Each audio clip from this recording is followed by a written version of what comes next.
Assalamualaikum warahmatullahi wabarakatuh. Perkenalkan, saya Ika Reni Haryanti. Saya sebagai mahasiswa PPG dalam jabatan tahun 2023 kategori 1 di Universitas Jember. Saya hari ini akan melaksanakan PPL Siklus 2. Selamat menyaksikan.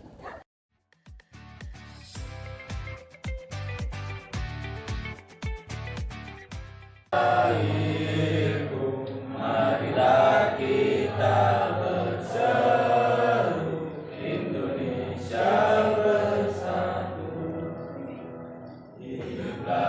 Assalamualaikum warahmatullahi wabarakatuh.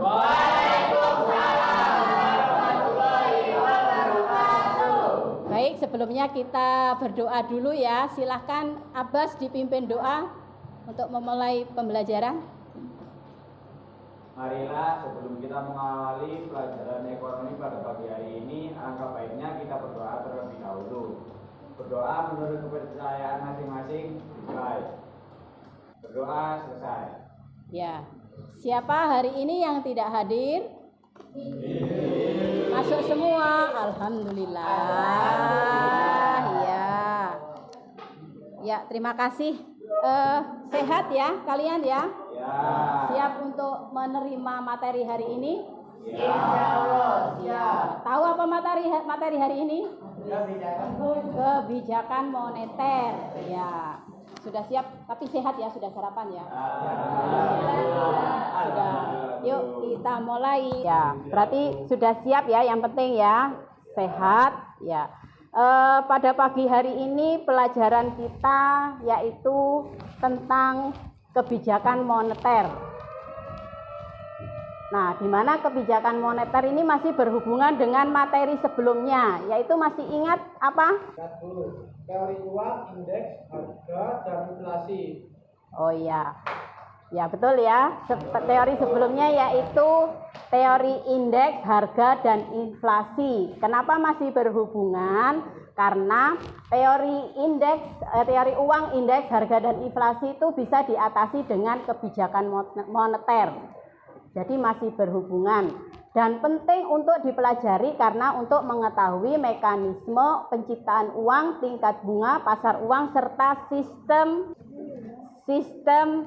dan kebijakan moneter. Jadi kalian untuk dipersiapkan di masa depan ya, karena kebijakan moneter ini masih berhubungan dengan pekerjaan di apa biasanya di Bank Indonesia. Contohnya kalian seumpama nanti bekerja di Bank Indonesia itu mengerti akan itu tentang kebijakan moneter. Ya, selanjutnya tujuan pembelajarannya diharapkan kalian bisa mengidentifikasi jenis kebijakan moneter, menganalisis instrumen kebijakan moneter, serta mampu menyajikan hasil diskusi. Jadi nanti kita diskusi ya, masing-masing berdiskusi secara bergotong royong dan bernalar kritis. Lalu sumber pembelajarannya kalian bisa cari di buku paket ekonomi kelas 11, situs Bank Indonesia, lalu BPS atau Badan Pusat Statistik, dan internet. Nah, metode pembelajarannya ini kita gunakan yaitu curah pendapat atau brainstorming dan teknik pembelajaran jigsaw. Nah, sebelumnya kita ada pertanyaan pemantik. Di situ ada ada gambar. Kalian jawab pertanyaan ini. Kalian tulis di di post-it. Silakan ditempel di papan tulis dari masing-masing pertanyaan. Silakan menulis jawabannya. Apa yang bisa kalian lihat dari gambar tersebut, silakan dijawab, ditempelkan di papan tulis. Ini ada 6 ya. Yang nomor 6 silakan ditulis di tabel dan dicari yang nomor 6. Sudah, silakan ditempel yang sudah. Silakan ditempel yang sudah, silakan ditempel.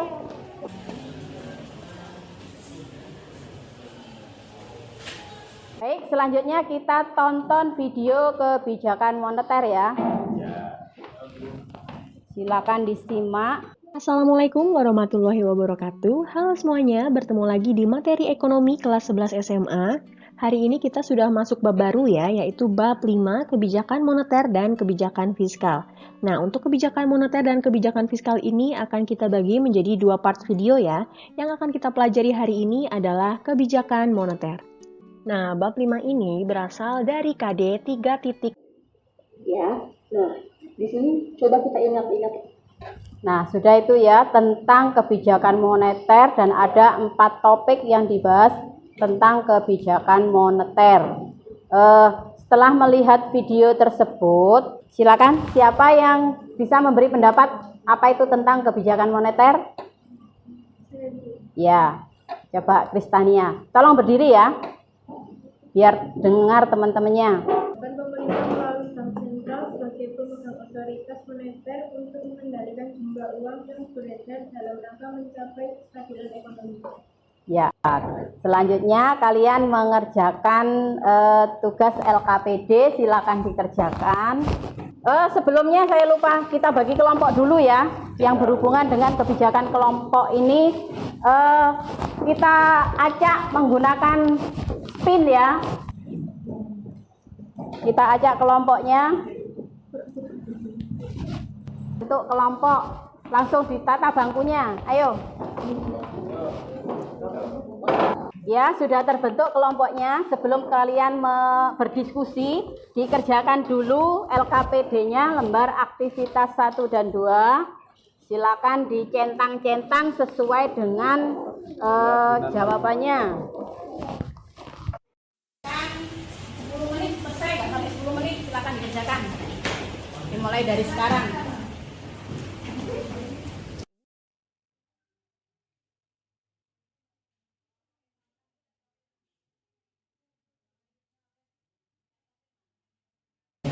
Oke, sudah. Kalau sudah, silakan dikumpulkan ya. Waktunya sudah cukup. Silakan dikumpulkan semuanya. Kalau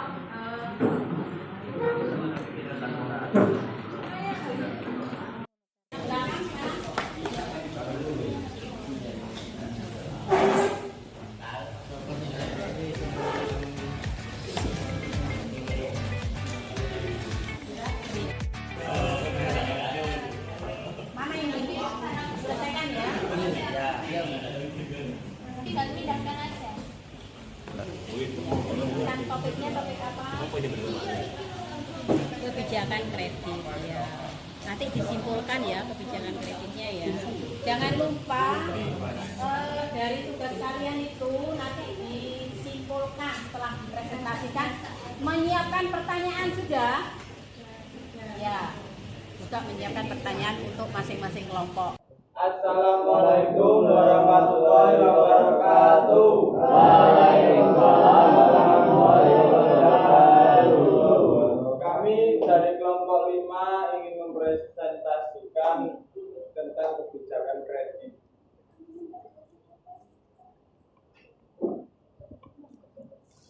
Apa yang dimaksud kredit? Kredit berarti meminjamkan uang yang pembayaran pengambilannya dilakukan secara mengangsur.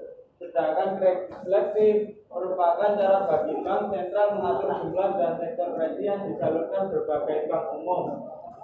Sebagai contoh seperti BNI, BSI, BCA, Mandiri, BTN, dan lain-lain dengan hati-hati saat penyaluran kredit ke nasabah. Komponen tunjangan kredit. Dengar, Banyaknya komponen tunjangan kredit meliputi syarat kredit. Ngomongnya sing banter rek. Kredit dan kebijakan. Bagian piutang yang digunakan perusahaan untuk menetapkan kebijakan kreditnya. Iki wae mikir tak kene kono ya.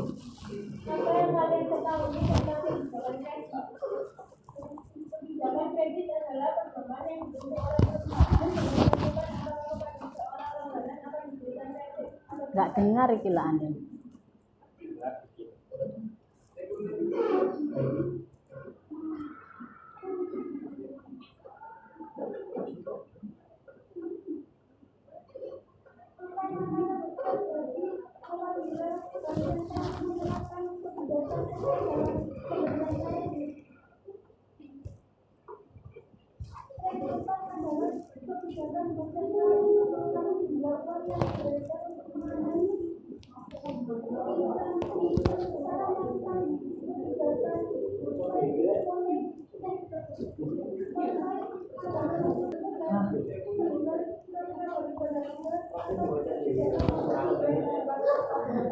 Presentasi kok maca dhewe kamu njel. Jadi apabila Bank Sentral melonggarkan pemberian kredit kepada masyarakat, hal tersebut berdampak pada jumlah uang yang beredar di masyarakat semakin bertambah. Selain itu, kegiatan ekonomi juga dapat berjalan semakin cepat, namun jika hal tersebut berlangsung dalam jangka waktu yang lama, maka akan menimbulkan inflasi. Bagaimana cara kerja Bank Sentral menggunakan instrumen kebijakan kredit menjaga kestabilan harga perbankan? Melakukan intervensi rangkap 3 atau triple intervention untuk menjaga stabilitas nilai tukar rupiah. Ketiga intervensi tersebut yaitu intervensi di pasar spot, domestic, non bilateral, forward atau DSBF, dan pembelian SBN di pasar sekunder.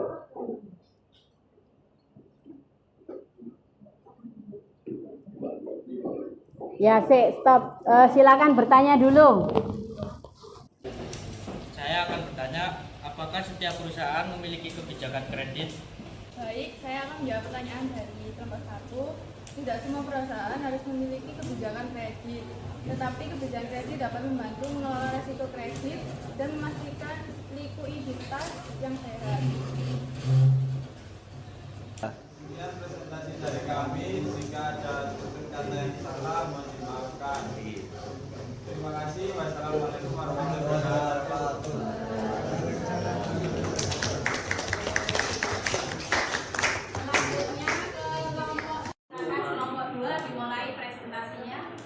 Assalamualaikum warahmatullahi wabarakatuh. Waalaikumsalam warahmatullahi wabarakatuh. Di sini kami dari kelompok 1 ingin mempresentasikan tentang politik diskonto.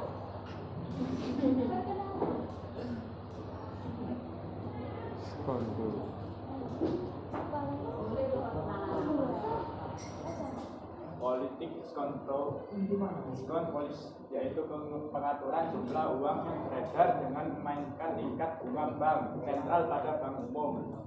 Politik atau kebijakan diskonto adalah kebijakan fiskal yang dapat mempengaruhi pertumbuhan ekonomi suatu negara. Oleh karena itu, biasanya Bank Indonesia melakukan perhitungan matang dan dalam dulu sebelum memutuskan politik diskonto. Dampak kenaikan suku bunga.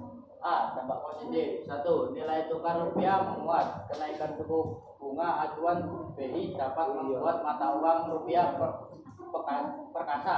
Kenaikan suku bunga membuat modal asing masuk ke Indonesia karena investor akan tertarik dengan imbal hasil surat utang Indonesia yang menjadi menarik.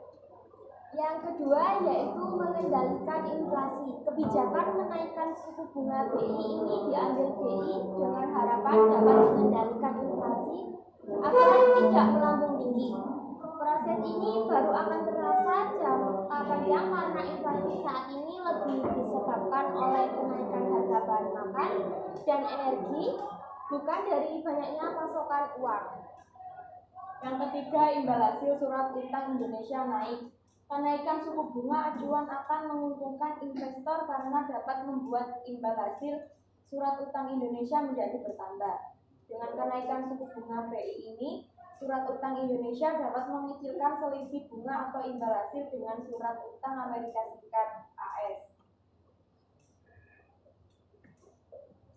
Dampak negatif. Yang pertama adalah bunga kredit naik.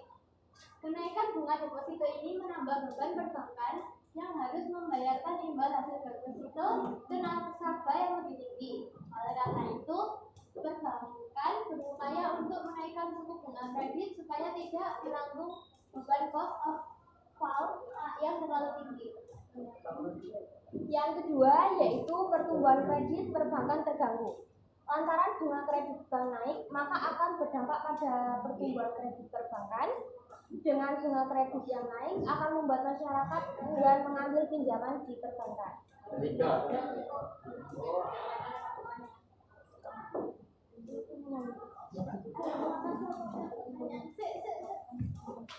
Terima kasih. Sekian dari kami. Terima kasih. Apa? Ya, silakan untuk teman-teman bisa bertanya. Coba silakan ajukan pertanyaan berdiri deh. Ini Bu. Kok banyak?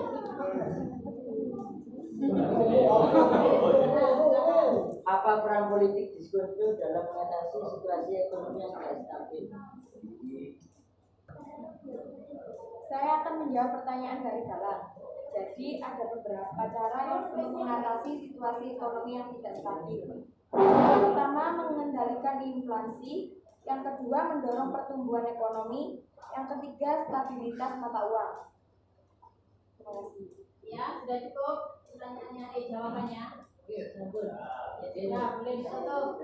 Sekian dari kelompok kami. Kurang lebihnya mohon maaf. Wabillahi taufiq wal hidayah. Wassalamualaikum warahmatullahi wabarakatuh. Waalaikumsalam warahmatullahi wabarakatuh. Satu kelompok lagi, kelompok 3. Assalamualaikum warahmatullahi wabarakatuh. Kami dari kelompok 3 akan mempresentasikan tentang giro wajib minimum. Yang telah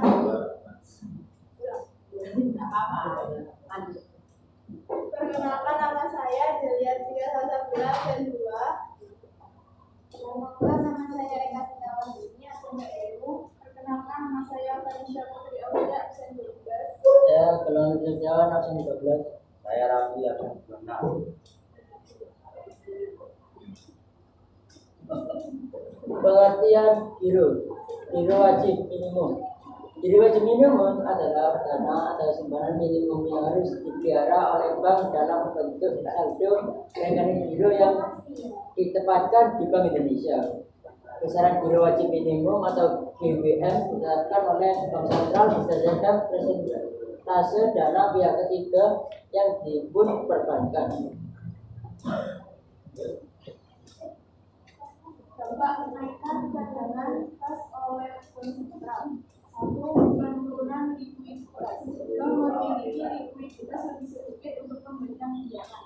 2. Peningkatan suku bunga pinjaman cenderung naik untuk mengimbangi biaya likuiditas. 3. Dampak dan investasi pertumbuhan kredit dan investasi terhambat. 4. Pengaruh pada ekonomi makro. Potensi penurunan konsumsi. 5.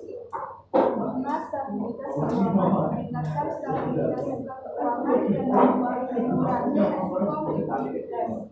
6. Pengaruh pada nilai tukar. Nilai tukar mata uang dapat berkurang. Dampak pada inflasi. Kebijakan dapat meredam inflasi dan mengurangi pengeluaran. Ya, siap pertanyaan.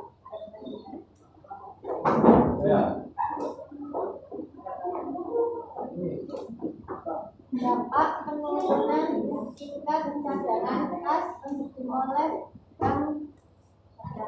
Bank Sentral. Bank memiliki banyak likuiditas untuk memberikan pinjaman. 2. Penurunan suku bunga. Suku bunga pinjaman dapat turun merangsang permintaan kredit. Yang ketiga, stimulus kredit dan investasi. Bank memberikan lebih banyak pinjaman, mendukung pertumbuhan ekonomi. Yang keempat, pengaruh pada konsumsi dan produksi. Peningkatan akses kredit dapat mendukung konsumsi dan produksi. 5. Peningkatan uang beredar. Jumlah uang beredar dapat meningkat. 6. Potensi inflasi. Resiko inflasi muncul jika permintaan melebihi kapasitas produksi. Yang 7. Pengaruh pada nilai tukar. Nilai tukar mata uang dapat melemah. Yang ke-8. Stabilitas sistem keuangan. Peningkatan akses kredit mendukung stabilitas sektor keuangan. Yang ke-9. Respon pasar keuangan. Reaksi positif dari pasar keuangan.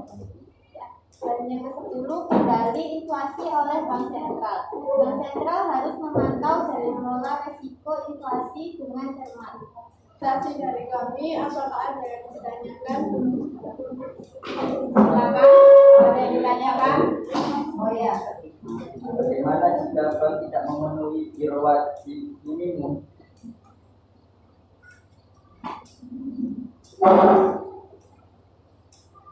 Baik,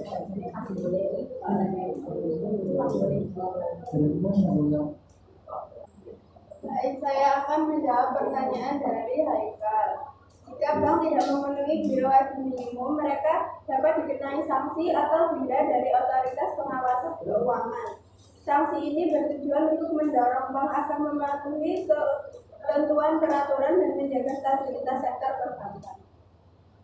Ya, sudah. Ya, wis. Sekian presentasi dari kami. Mohon maaf jika ada salah kata. Wassalamualaikum warahmatullahi wabarakatuh. Ya, kalian sudah melakukan presentasi dan sudah tanya jawab juga dari hasil diskusi tadi. Sekarang kita menyimpulkan dari masing-masing topik ya. Jadi per kelompok mempunyai kesimpulan sendiri-sendiri. Silakan mulai dari kelompok 1 disimpulkan hasil presentasinya. Kesimpulannya, politik diskonto yaitu pengaturan jumlah uang yang beredar dengan memainkan tingkat bunga bank sentral pada bank umum.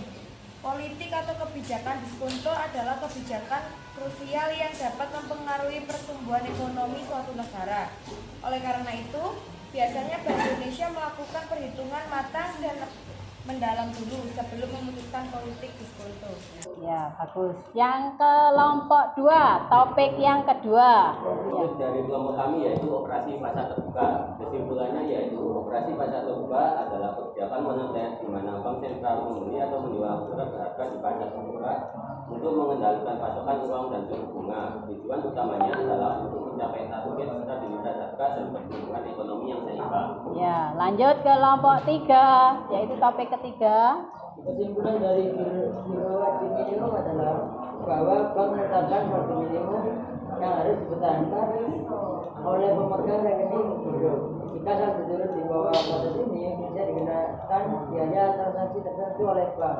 Hal ini bertujuan untuk menjaga likuiditas dan stabilitas keuangan bank. Ya, bagus. Lanjut kelompok terakhir, yaitu topik 4. Kesimpulan, kredit dapat bervariasi tergantung pada konteks dan tujuan kebijakan tersebut secara umum. Kebijakan kredit yang bijak dapat mendukung pertumbuhan ekonomi, namun harus diimbangi dengan pengawasan yang ketat untuk menghindari resiko kredit yang berlebihan. Ya, bagus. Selanjutnya ini ya, sudah capek ya, kita melakukan ice breaking dulu, tapi ini bangkunya kembali ke masing-masing. Silakan dikembalikan ke masing-masing, duduknya kembali ke tempat masing-masing. Ya, kita sudah melakukan presentasi, sudah capek. Selanjutnya ice breaking ya.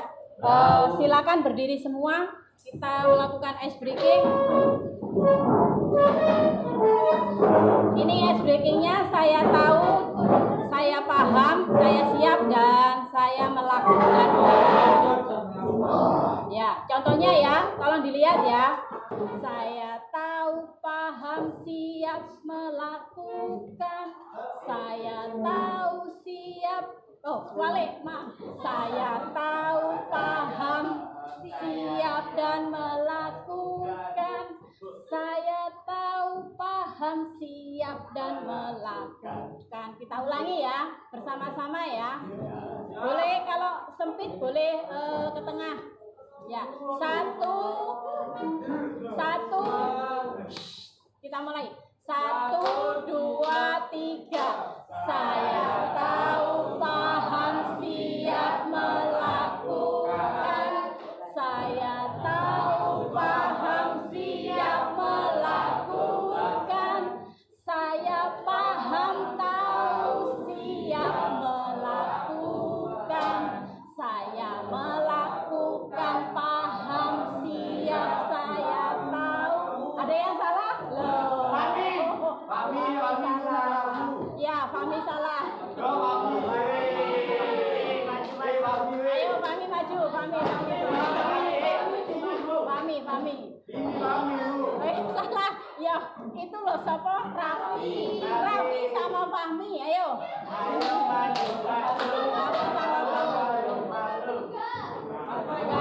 Ayo Mi, Fahmi, ayo. Fahmi yang baru.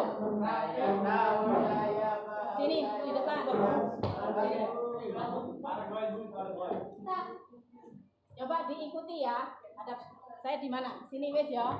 Wes siap, itu. siap. Hormat. Lihat ya, dengarkan. Saya, ayo 1, 2, 3. Saya tahu paham siap melakukan. Saya tahu paham siap melakukan. Saya paham siap. Saya tahu melakukan.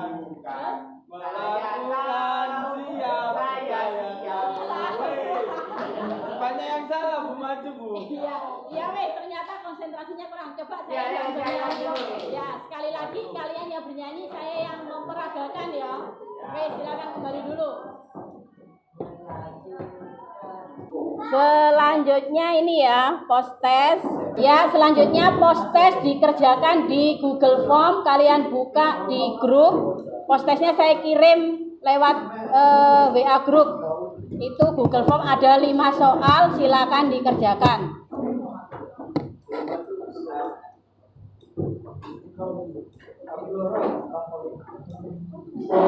Nanti saya lihat yang sudah mengerjakan hasilnya di Google Form.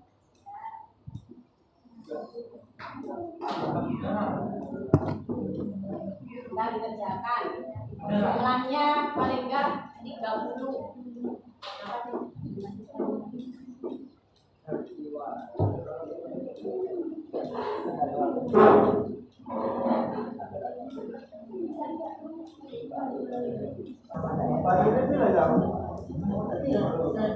Putri Cindy, Aisyah, yang lain. Ya, sudah terkumpul semua. Terima kasih ya. Selanjutnya kesimpulan. Kita ambil kesimpulan dari materi yang kita pelajari hari ini, yaitu tentang kebijakan moneter. Siapa yang bisa memberikan kesimpulan dari kebijakan moneter? Jadi kebijakan moneter adalah keputusan yang diambil oleh pemerintah dalam rangka menunjang aktivitas ekonomi melalui berbagai hal yang berkaitan dengan penetapan jumlah peredaran uang di masyarakat yang bertujuan untuk menjaga kestabilan ketersediaan uang di suatu negara. Bagus ya. Ayo fokus lagi. Jadi bisa jadi kesimpulan itu merupakan kebijakan dalam upaya mengendalikan perekonomian negara secara makro atau secara menyeluruh ya, dan total untuk mencapai perekonomian yang baik dengan cara mengatur jumlah uang yang beredar. Ya. Hari ini selanjutnya ini penguatan. Kenapa kebijakan moneter itu harus dipelajari? Karena untuk mengatur jumlah uang yang beredar. Lalu refleksi ya dari hasil belajar tadi, apakah kalian mengikuti pembelajaran dengan baik? Apa kalian bisa memahami instruksi yang disampaikan? Ya. Lalu coba kesulitan apa dan hambatan apa yang kalian pelajari tadi? Apakah ada kesulitan? Apakah ada hambatan? Ya, alhamdulillah lancar ya. Lalu sikap positif kalian menanggapi materi ini apa? Jadi lebih mengerti ya. Ya, lalu apa yang kalian lakukan untuk memperbaiki hasil belajar? Lebih giat belajar lagi. Ya. Ya, terima kasih. Pembelajaran hari ini berjalan dengan lancar dan kalian sudah mengerti apa itu kebijakan moneter dan sudah diskusi dan presentasi, ada tanya jawab juga lengkap. Terima kasih atas semangat belajarnya. Kita tutup. Wassalamualaikum warahmatullahi wabarakatuh.